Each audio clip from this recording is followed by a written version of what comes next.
지금 이 순간 현재 시장에서 가장 핫한 이슈를 국내 최고의 전문가와 함께 샅샅이 살펴보는 황스타그램 시간입니다.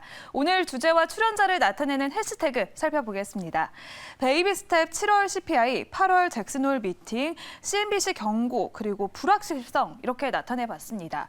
연준이 예상대로 금리를 0.25%포인트 인상하고 추가 인상 가능성도 열어뒀습니다. 다만 시장은 연준의 포커페이스를 읽으면서 긴축 정책은 끝난 것으로 예측을 하고 있는 상황인데요. 9월 동결 전망이 우세한 가운데 에너지 가격 상승에 따른 7월 물가 상승과 또 8월의 잭슨홀 미팅 등 통화 정책에 대한 불확실성은 여전히 남아있는 상황입니다. 금리 인상이 위험 수준에 임박했다는 CNBC의 경고도 나온 가운데 한미 금리 차이는 역대 최대폭으로 커졌는데요. 하반기 우리 시장의 방향은 어떻게 흘러갈까요? 황스타그램에서 자세히 살펴보겠습니다.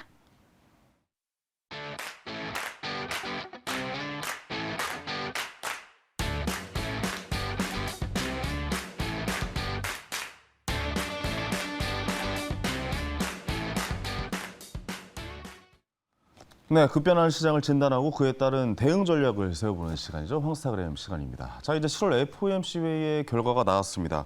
자, 8월 시장의 방향 과연 어느 쪽으로 흘러갈까요? 자, 오늘 그래서 미래에셋증권 디지털 리서치 팀의 김석환 선임 연구위원과 요 이야기 한번 좀 나눠보도록 하겠습니다. 어서 오십시오. 안녕하십니까. 안녕하세요. 네. 뭐 예상대로 결과가 나왔습니다. 네. FOMC 회의의 결과가 금리 인상, 마지막 인상이다라고 좀 이야기하시는 분들도 있고 한 번 정도 더 올릴 것이다라고 이야기하시는 뭐 분도 계시고 이 해석의 그 결과들이 다 달라요. 네. 예, 이게 갈피를 못 잡겠고 어떻게 보면은 좀 비둘기적인 뭐 이제 성향의 또 이야기도 나왔었고 전체적으로 좀 어떻게 보셨습니까?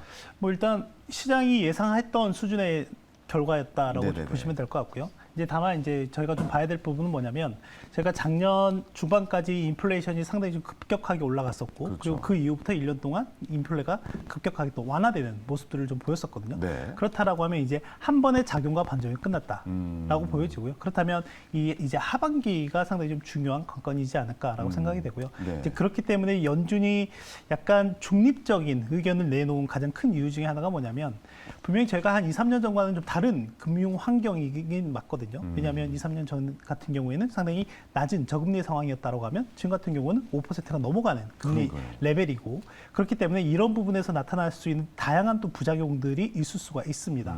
그리고 또 하나는 물가와 관련한 부분들이 일단은 방금 앞서 제가 작용과 반전이 끝났다라고 말씀드렸고 이제 하반기가 좀 중요한 관건이다라고 했는데 연준이 가장 우려하는 것은 물가가 지금까지 계속 디스인플레이션에 대한 기조를 보였는데 네. 이게 혹여나 다시금 올라갈 수 있지 않을까에 대한 부분인 거거든요. 그리고 시장에서는 그럴 자극할 수 있는 요인들이 좀 다양하게 여전히 남아있는 상황이다라고 보면 될 것 같고요. 그렇기 때문에 계속 뭐 얘기했던 데이터 디펜던트라든지 또는 앞으로 나오는 회의 때마다 그때에 맞춰서 결정을 내리겠다라고 얘기를 하게 된 거죠.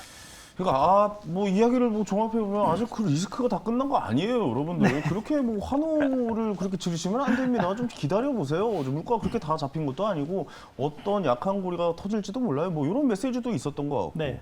그리고 좀 잘 생각해 보면 우리나라의 금리 차이가 더 벌어졌습니다. 2% 차. 이 뒤에도 이게 글씨로 딱 박아놨지만 네.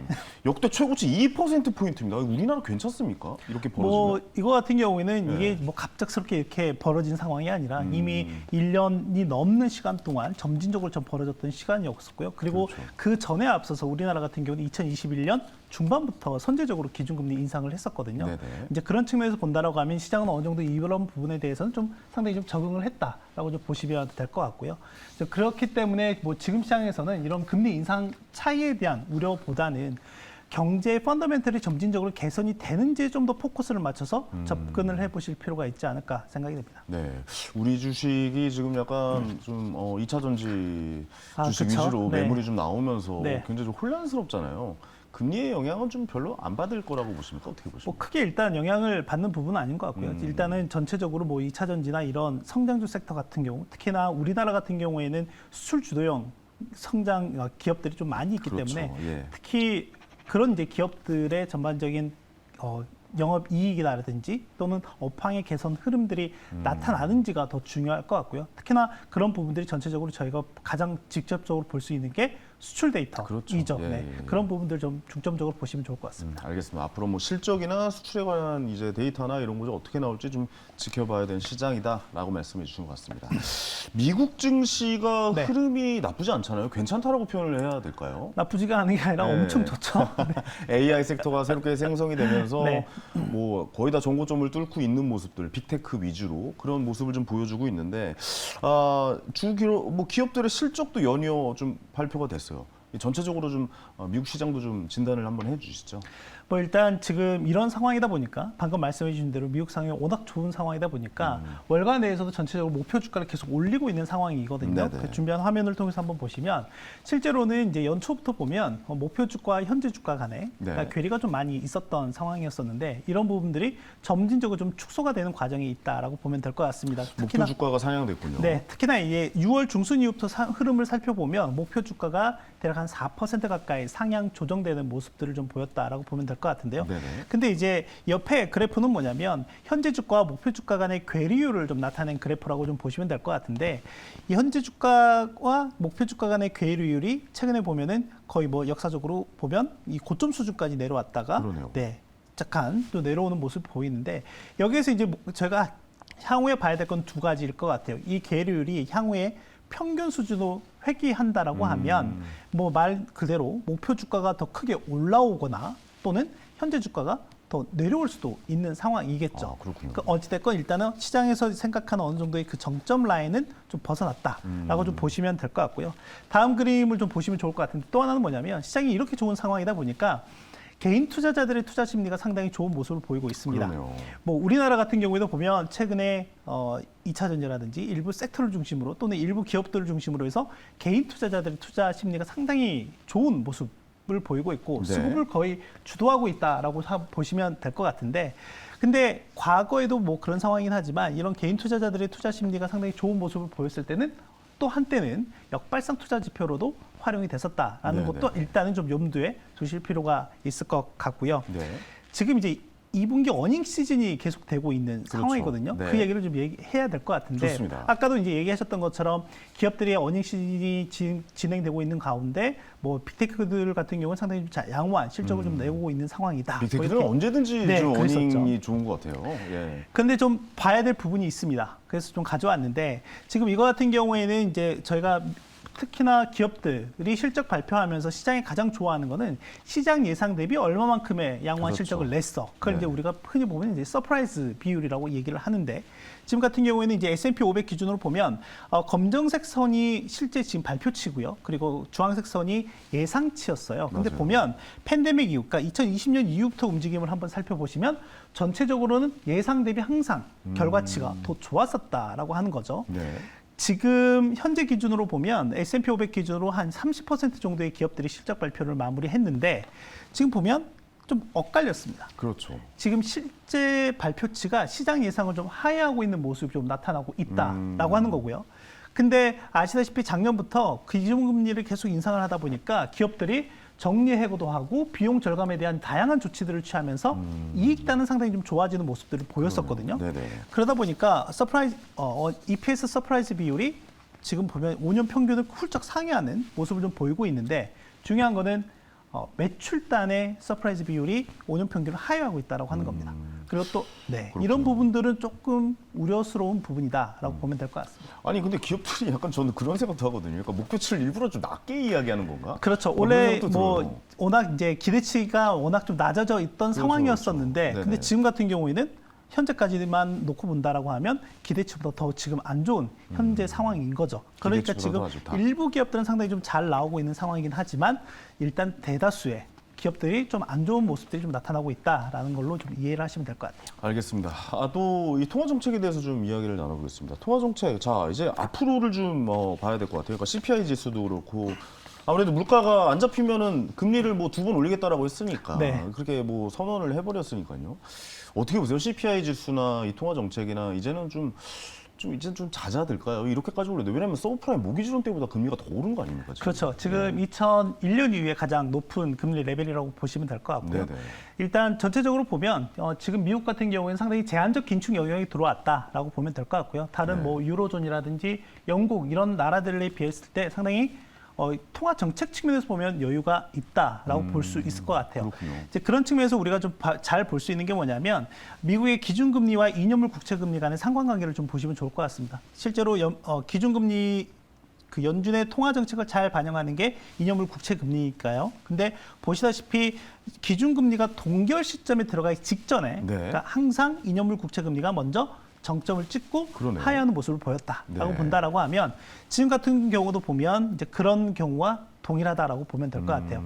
그래서 여기에서 더 추가적으로 금리를 올릴 거에 대한 그런 기대감보다는 이제 그러다 보니까 시장에서도 대다수가 일단은 금리 동결이 앞으로 좀 더 우세할 가능성이 높다라고 이제 보고 있는 상황이다라고 보면 될 것 같고요. 그러니까 끝에 보니까 거의 다 이제 내려오고 있는 네. 수준이고 금리도 여기 좀 찍고 있지만 이제는 서서히 좀 이제 뭐 지금 상황을 유지한다거나 약간 이제 내년에 내려올 수도 있는 상황이다라고 봐야겠네요. 일단 시장에서는 전체적으로 내년 한 중반부터 네네네. 금리 인하할 것으로 좀 예상을 하고 있는 상황이라고 내년 보면 될 것 중반부터는 같고요. 인하다. 지금 이제 보고 있는 것 같은 경우에는 미국에서 이제 대표적으로 CPI와 PCE 물가가 있는데 대부분 다 기준금리 하단으로 좀 내려왔다라고 그러네요. 보면 될 것 같습니다. 네네네. 근데 이제 아까도 말씀드렸던 것처럼 좀 우려스러운 부분이 있어요. 혹시나 그 약한 고리들이 네, 이제 터질 그 수 약한 있는. 고리들도 네. 있고 또 하나는 이제 물가가 하반기에 와서 아까 말씀드렸던 것처럼 1년 동안 이제 높게 올라갔던 물가가 이제 낮게 내려와 있는 상황에서 이제부터가 어떻게 보면 물가의 본 게임이다라고 볼 수가 있을 것 같거든요. 그렇군요. 네, 그래서 네. 뭐 아주 세부 항목들이 상당히 많이 있긴 하지만 일단은 굵직한 큰 그림부터 한번 그려보면 이거 같은 경우에는 향후에 그러니까 올해 하반기에 물가 전망을 한번 시뮬레이션 돌려본 결과예요. 네, 그러니까 네. 이 같은 경우는 전체 지수가 전월 대비 0.1%부터 0.6% 증가한다는 가정하에 봤을 때 올 연말에 물가가 어떻게 될 거냐에 대한 데이터이거든요. 그렇군요. 근데 이제 중요한 게 있습니다. 뭐냐면 전월 대비로 0.2% 미만씩 증가해야 상승해야 올 연말에 가면 그나마 물가가 3% 미만으로 된다라고 하는 거예요. 네. 근데 이 전월 대비 0.2%가 상당히 쉽지 않죠. 허들이 높습니다. 꽤 네, 높습니다. 네네네. 그래서 최근 12개월, 그러니까 제가 지난 1년 동안, 그러니까 작년 7월부터 현재까지 보면 대략 평균적으로 0.25% 증가했고요. 네. 그리고 최근 6개월 기준으로 보면 0.27%예요.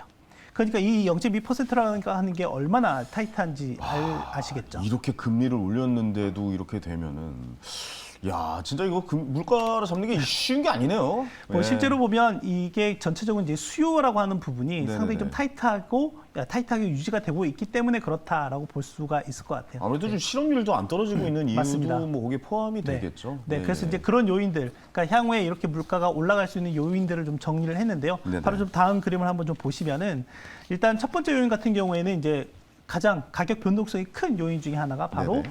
여기 보시는 식품이라든지 에너지 가격이에요. 그렇죠. 지금 아시다시피 유가가 배럴당 서부 텍사스산 중진류 기준으로 보면 배럴당 거의 80달러까지 근접해 있는 상황이거든요. 네. 그러면 현재와 같은 80달러가 올 하반기에도 계속 유지가 된다라는 가정에서 본다라고 하면 에너지 가격이 전월 대비로 보면 계속해서 올라가는 모습을 보이게 될 겁니다. 그러면 실제로는 에너지 가격의 변동성이 어떻게 보면 전체 물가에서 좀 차지하는 비중이 큰데 이 부분이 물가 상승 압력으로 작용할 여지가 있다라고 하는 거고요. 그러니까 어떻게 보면 유가가 많이 떨어졌었으니까 그동안 그렇죠. 물가 CPI 지수가 좀 좋게 나왔었는데 맞습니다. 지금 약간 바닥을 찍고 올라가는 모양새라 보면 이렇게 CPI 지수가 좀 다시 높아질 수 있다. 그렇죠. 그렇게 좀 생각을 해야 되겠군요. 그리고 이제 식품 같은 경우는 여러 가지 요인들이 있는데 지금 저희 엄청 덥잖아요. 네네네. 또 지난주 같은 경우는 엄청나게 비가 많이 왔었잖아요. 그 기후가 말이죠. 네, 근데 이게 또 북반구의 공통적인 상황이거든요. 그렇다라고 네. 하면 이런 기후 같은 경우에는 뭐 어떻게 보면 일회성 요인이 될 수도 있는데, 그러니까 흑해 곡물 협정이나 이런 부분들 같은 경우, 엊그저께 IMF 같은 경우에서도 세계 경제 전망을 다시 한번 업데이트하면서 했던 얘기 중에 하나가 흑해 곡물 협정이 갱신되지 않으면 네. 하반기 식품 가격이 특히 이 곡물 가격들이 10에서 15% 정도 인상될 수도 있다라는 우려를 그러네요. 얘기했죠. 그러니까 네. 이런 부분들도 한 가지 우려 요인이다라고 볼 수 있을 것 같아요. 알겠습니다. 어쨌든 이게 물가를 잡는 건 쉽지 않고 지금 이제 전체적인 분위기를 봤을 때 뭐 곡물이라든가 이제 뭐 유가라든가 이런 쪽에 좀 악영향을 끼칠 수 있다. 그래서 한 번 더 인상이 가능할 수도 있다라고 좀 말씀해 주신 것 같은데, 자 마지막으로 하반기에 네. 저희가 시간이 좀 부족해서 이제 짧게 좀 말씀드려야 될 것 같은데 하반기 시작을 변화시킬 우리의 키 열쇠는 뭐라고 보십니까? 우리가 좀 뭘 좀 더 봐야 될까요? 뭐 일단은 전체적으로 금융시장과 실물경제 간의 괴리는 상당히 좀 큰 상황이다라고 네네네. 보여지거든요. 그렇다라고 하면 결국엔 금융시장이 만약에 맞다라고 하면 실물경제가 전반적으로 개선이 되는 모습들이 전반적으로 같이 나타나는 흐름이 나와야 되는데 지금 저희가 이제 보통 보는 뭐 경제 주체라고 하는 3주체라고 할 수 있는 가계나 기업이나 정부 같은 경우가 각각의 스트레스 상황이 좀 있거든요. 네네. 앞서 말씀드렸던 것처럼 과거 2, 3년 전과는 지금 분명히 다른 금융 환경의 상황이라고 말씀드렸잖아요. 네. 이 5%가 넘는 금리 레벨이 각각의 경제 주체에게 미치는 스트레스 환경이 하반기에는 좀 더 본격화될 가능성이 있다라고 하는 점을 좀 염두에 두셔야 될 것 같고요. 네네네. 그렇다라고 하면 지금 현재 크게 벌어져 있는 금융과 실물 경제 간의 괴리가 하반기에는 본격적으로 좁혀지는 과정들이 나타날 수 있다라고 저는 보고 있습니다. 네네. 그렇다면 우리 시장 우려 요인도 좀 있을까요? 올해 좀 요거는 좀 조심해야 된다.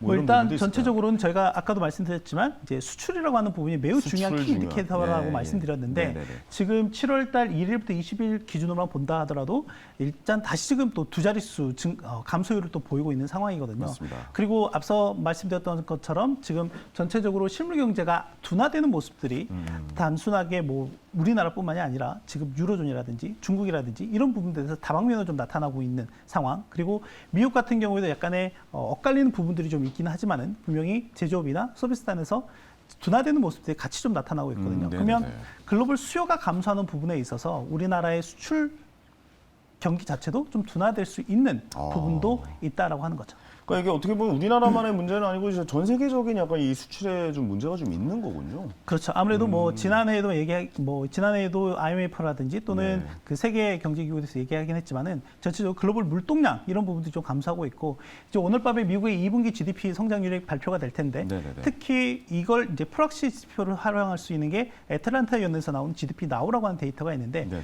요게 순수출과 관련한 부분이 마이너스 성장으로 바뀌었습니다. 아. 네, 이런 부분도 저희가 좀 염두에서 봐야 될 것 같아요. 그렇군요. 이게 전체 이 전 세계 이 경제의 흐름인 것 같습니다. 수출에 좀 더 좀 비중이 높은 우리나라에서는 약간 좀 하반기에 타격이 좀 있을 수도 있다. 이런 점을 좀 명심하고 투자에 유념하셨으면 좋겠습니다. 자, 오늘 말씀 감사합니다. 감사합니다. 네. 자, 오늘 스타킹 또 1시간 함께 해주셨습니다. 저에게 뭐 당첨자 나가고 있죠. 자, 이분께 역시 졸탄의 공연 티켓 선물로 보내드리도록 하겠습니다. 자, 7월 한 달 이제 저희는 마감하고요. 8월에 새로운 종목, 새로운 모습으로 인사드리도록 하겠습니다. 다음 주 월요일에 뵙겠습니다. 황현이었습니다. 감사합니다.